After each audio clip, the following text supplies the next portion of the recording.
Welcome to Shamba Shape Up Uganda. We are traveling all over Uganda to find hardworking farmers. We want to celebrate them while giving them the knowledge they need to make their farms more productive and adapt to climate change. We want to support them to get better yields and increase their income.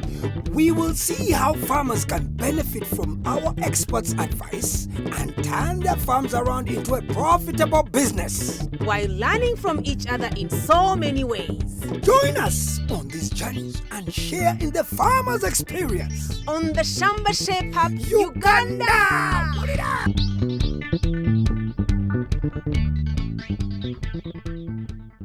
Agi, why are you always the last one to come and have breakfast? Yeah, because when I wake up, I do a few other things like make calls and do my makeup. Do your makeup while going into a farm? Yeah, but you can never be so sure. With the cows? Anything can happen. We're going to see goats. Yes. We're going to see Shamba Shape Up. Yes, sir. Yes. But you have delayed. Yeah, sorry. Yeah, traffic. You had traffic. Okay. Yeah. But still, And I'm called Paul Igulo. you're the owner of this You're home. the farmer. Yes. Yeah, a good farmer. Yes. So I'm grateful to get you. Thank you. And we had to find This you. is the farm. This is the farm. Wow. Our farmer Paul Igulo is 71 years old, but energy-wise, he can make youngsters run for their money. And we are here to shape up his 20-acre farm in Kawete village, Iganga district. Paul has always been a farmer. It was practically decided for him by his father, from whom he inherited his land. My father was here and he was doing well in farming. So he told me that you should be able to say what? Farmer. I was doing well, that's why I managed even to get this land. Even this land, I got it freely. I never bought it. I'm just managing to achieve something out of free things. Eventually, Paul had to sell some of that free land to put his 7 children through university. So it was a blessing for the next generation. But he still has a considerable number of acres and he has rented out some of it. On the 20 acres he kept for his farm, he grows anything and everything that you can plant. From coffee to avocado, from banana to eggplant. Recently, he even started growing vanilla. You name it, Mr. Paul has it.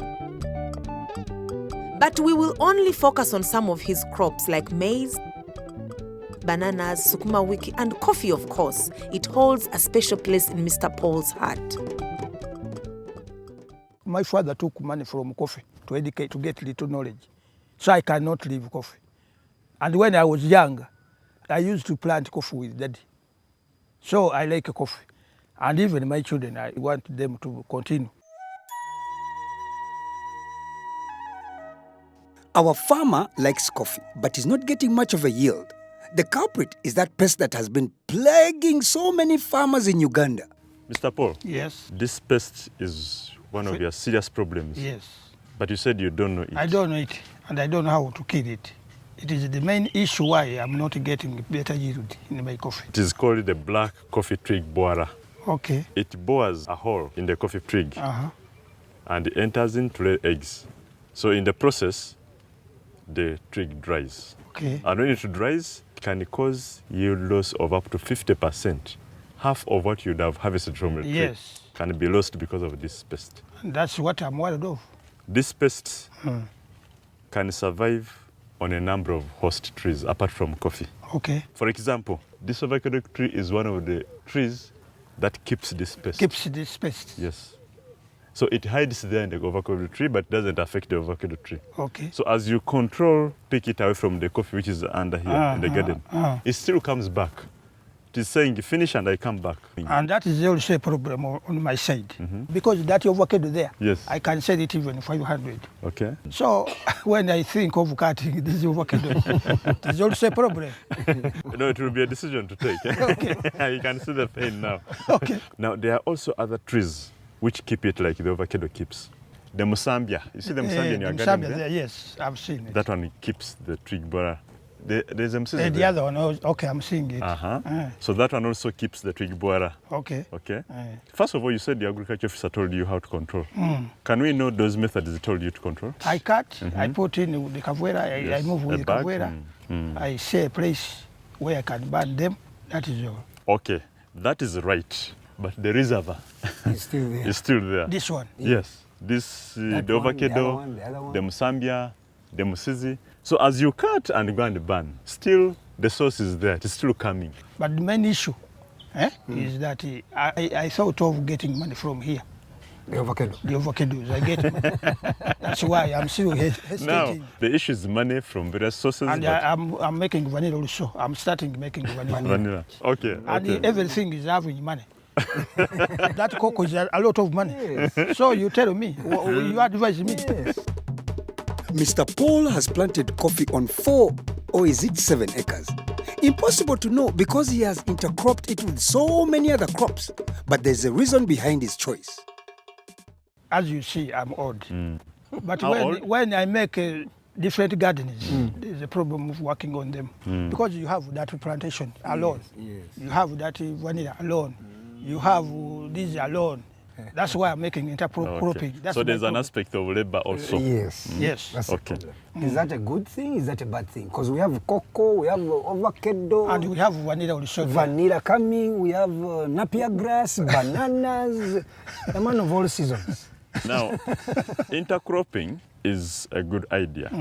But if you over intercrop, okay, you might be thinking that you are saving on the labor aspect to overstretch you, but while the intercrops, the crops themselves might be affecting one another. You need to know which crop goes with what. With what? Okay. Yeah, Now, you tell us, what works with the coffee? yeah. Thank you very much. There are mangoes. And there's a lot of mangoes, a lot of money. And money. This one. And money, mangoes, money, avocado. Okay. If you choose coffee as your main crop to get you money, coffee cannot work well with cocoa because cocoa grows as a big tree and it covers Like a that wide one, area, don't you see? like this one. And once it sheds the leaves, they take time to decompose.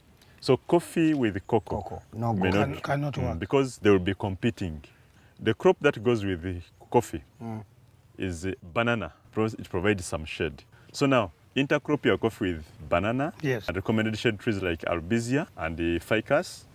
Then, when it's still young, you can also put legumes like beans. Those help to protect the coffee from the weeds, suppress weeds, but also they add nitrogen. But things like napier grass we are seeing, that one in coffee is a weed because it's taking away the nutrients. Yeah.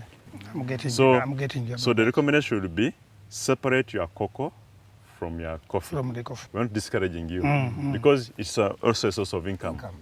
Yes. It's a risk against the shocks. The shocks. If the prices are not good here, you can be getting from Get here. it from there. Vanilla in coffee is good. Yeah. That's good. You're on the right I'm track. doing it there. Yep. The aspect of cutting the avocado tree as we speak now, Yes. which is giving you money, 500 shillings, and these are about how many fruits a season. So many. It would be unrealistic to disconnect that income gap. Yes. If it is possible, you would maintain your avocado and establish coffee, Another On another area, garden? For another area. yes, in a phased approach. You may continue harvesting from this coffee what is there, but while establishing another coffee plant plantation. somewhere, Okay. which is without the avocado trees and whatever. Similarly, on the cocoa, you can also have another separate garden for cocoa because cocoa may also not need these huge trees. There are two options.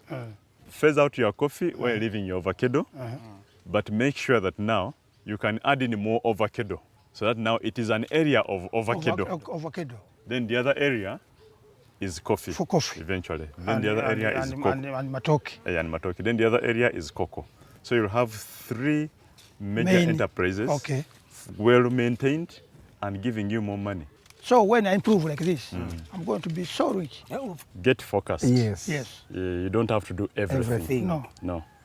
Everything is good, Eh, but it can give you headache. you need to focus on something so that You become you become good at something. Something You don't have to be a particular. junk of all trends Okay. and a master of none.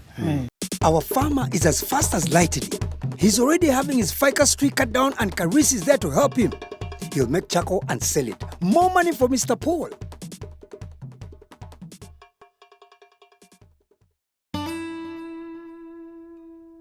Our farmer also grows bananas on his farm, but it's his wife Margaret's domain. She seems happy with her plantation, but not Mr. Paul. The soil is becoming old.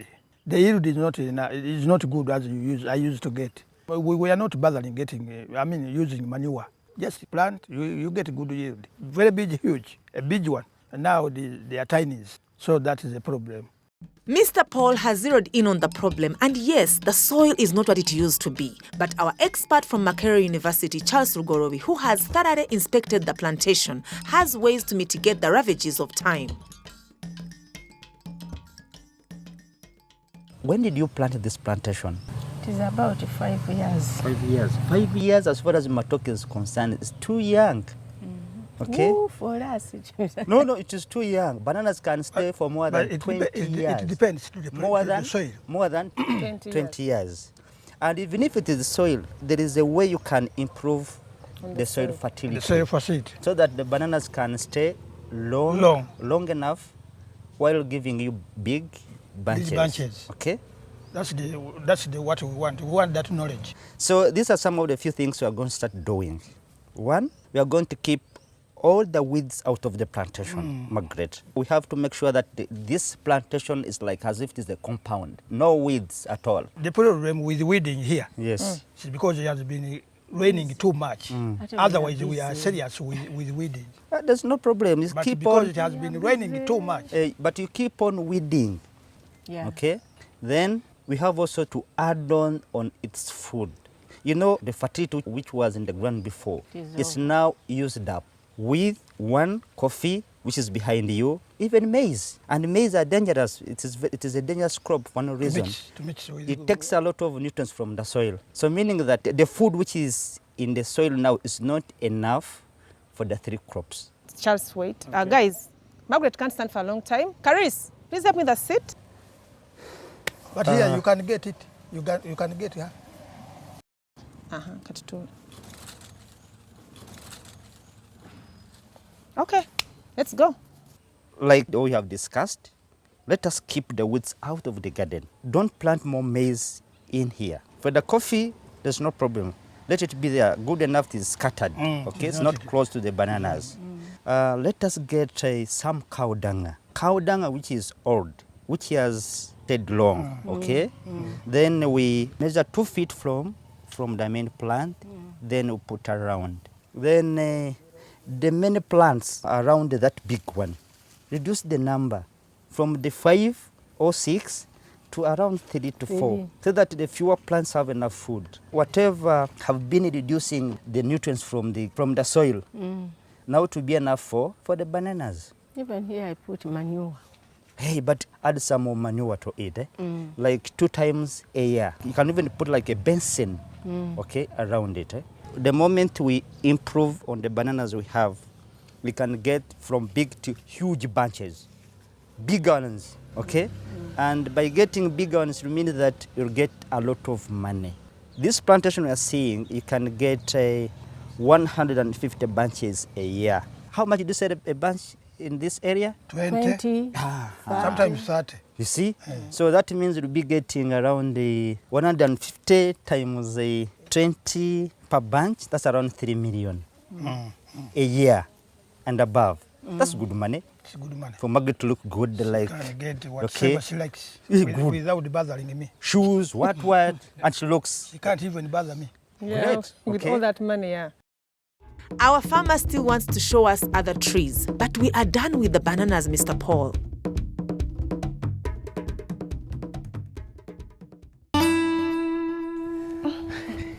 Aggie, Yes. Aggie, Rob, how do you cope with this young man? I don't understand. I'm confused. Is this 71 or 17? It doesn't matter. Because this... Let's go and see what he has to do.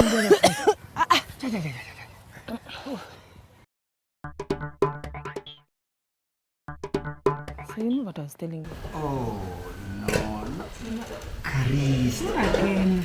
Now, what the? Caris. But why? But... Caris, you remove him. We are in Kawete village in Iganga district and we're visiting a 71-year-old young farmer, Paul Igulo, on his 20-acre farm. We've seen how to manage his coffee better, and we've also learned how to get better yield for his matoke. We will now take care of his maize and make his sukuma more succulent. All this to make him get the most out of his crops. But why is he smiling? Caris, you remove your board.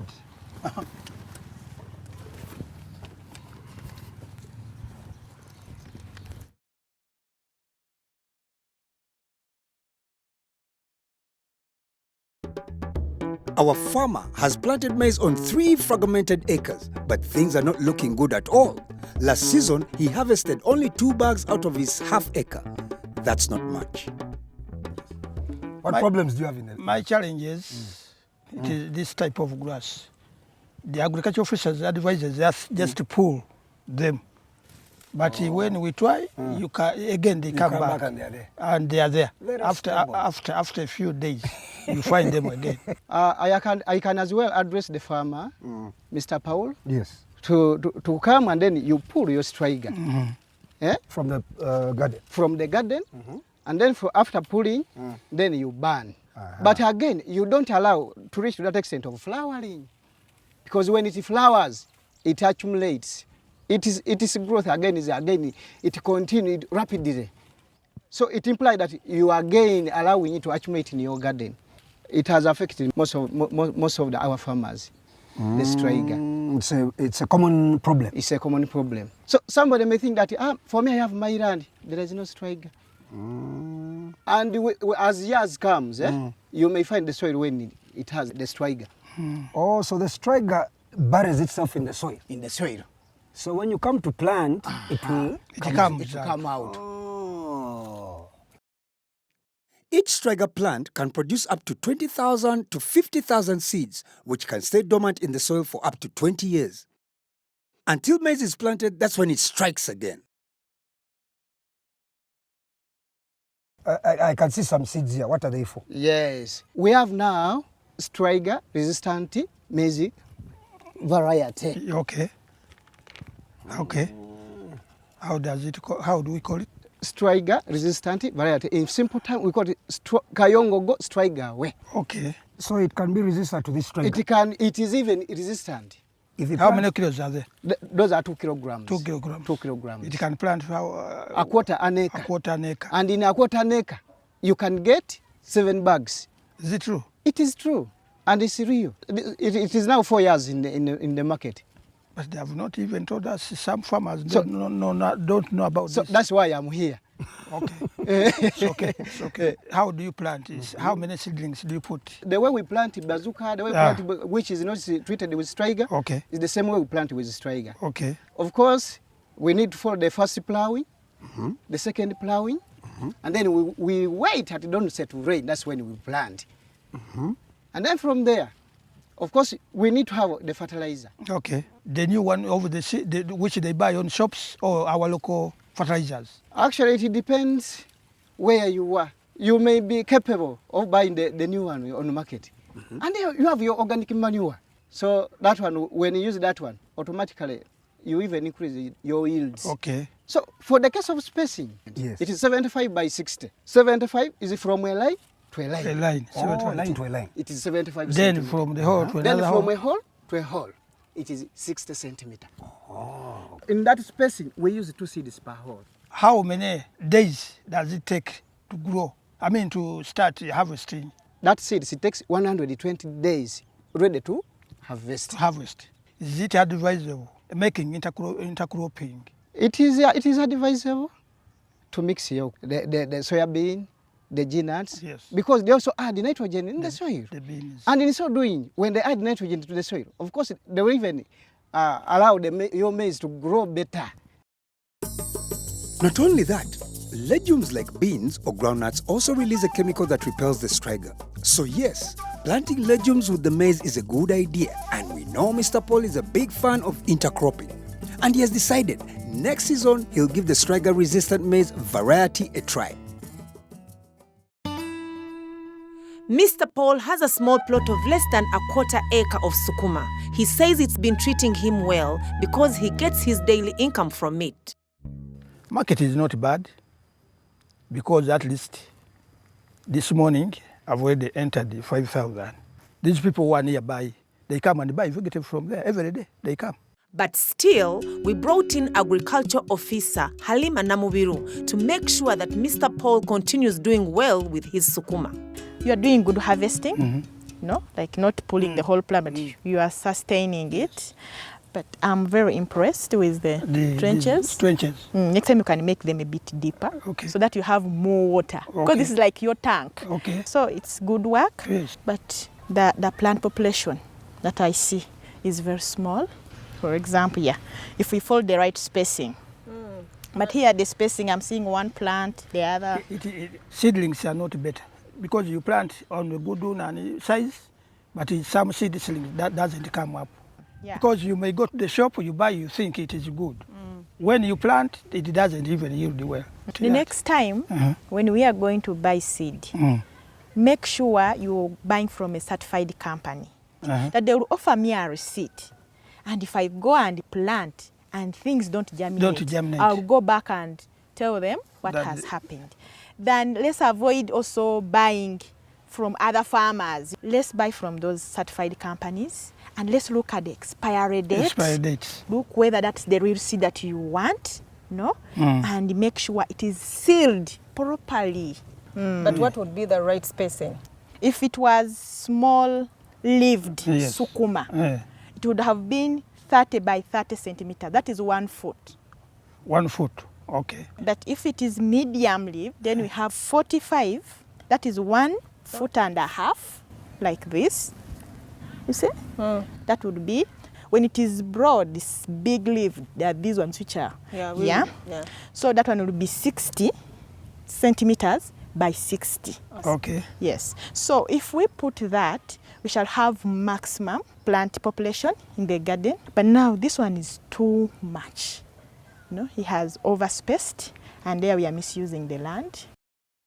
But there's another problem with our farmers' sukuma, pests. He sprays against them every week. Is this the right thing to do?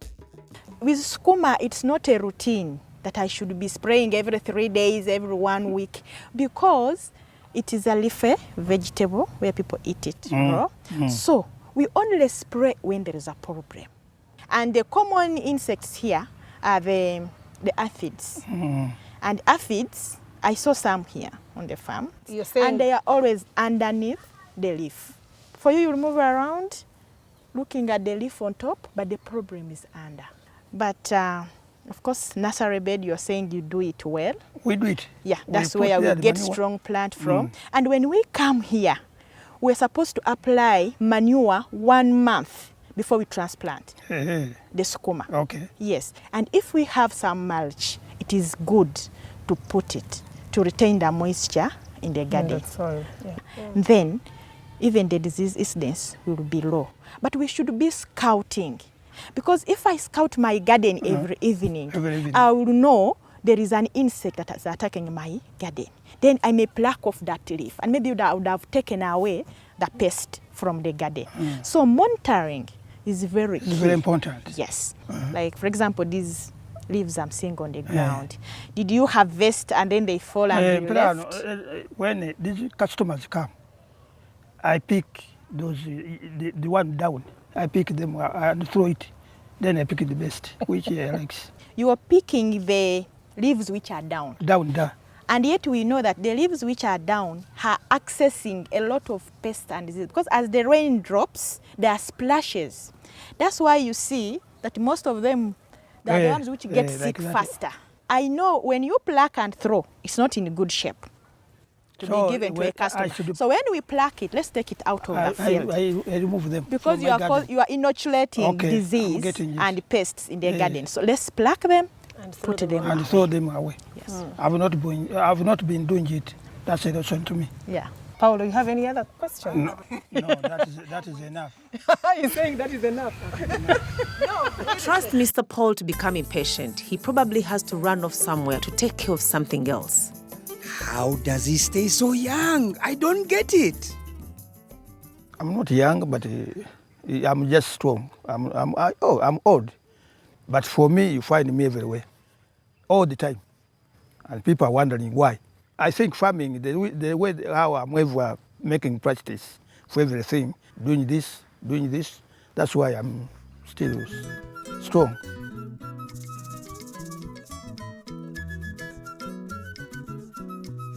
Mr. Paul, Yes. thank you so much for your time. Okay. We had really an amazing time here. You're very energetic, but we hope you're the best for you. Okay. Okay, Yes. well, Okay. Thank you. okay, very much. okay. You can go. You can go. I'm hurrying up. From this man. We'll see We'll you see in the next Shamba.